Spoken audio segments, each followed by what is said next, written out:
اپنے پیارے محبوب صلی اللہ علیہ وآلہ وسلم کے توسل اور تصدق سے دی ہے. ہم یا اللہ اخلاص نیت سے تیری بارگاہ میں تیرا شکر ادا کرتے ہیں. اگرچہ ہم تیری بارگاہ میں شکر ادا کرنے کے قابل نہیں، لیکن مولا کریم تیرے گناہگار بندے ہونے کے ناطے تیری بارگاہ میں شکر ادا کرتے ہیں. اور اپنے پیارے محبوب صلی اللہ تعالی علیہ وآلہ وسلم کے ناموس کے لیے، ختم نبوت کے لیے ہمیں اسی طرح اتحاد عطا فرما. اسی طرح یا اللہ ہمیں مزید ہمت اور حوصلہ اور استقامت عطا فرما، اور عالم کفر اور یہود و نصارہ کی سازشوں سے یا اللہ ہمیں بچانا. ملک پاکستان کو استحکام عطا فرمانا.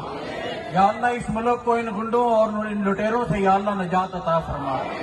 یا اللہ ہم سب کو مزید استقامت عطا فرما. امیر مجاہدین کی قبر پاک پہ کروڑوں اربوں رحمتوں کا نزول فرما.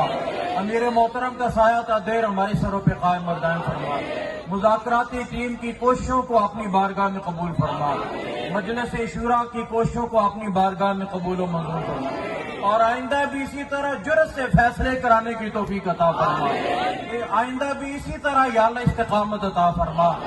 مولا کریم ہم سب تیری بارگاہ میں حاضر ہیں، اور یا اللہ آئندہ بھی حاضر ہیں ناموس رسالت کے لیے، دین کی سربلندی کے لیے، عقیدہ ختم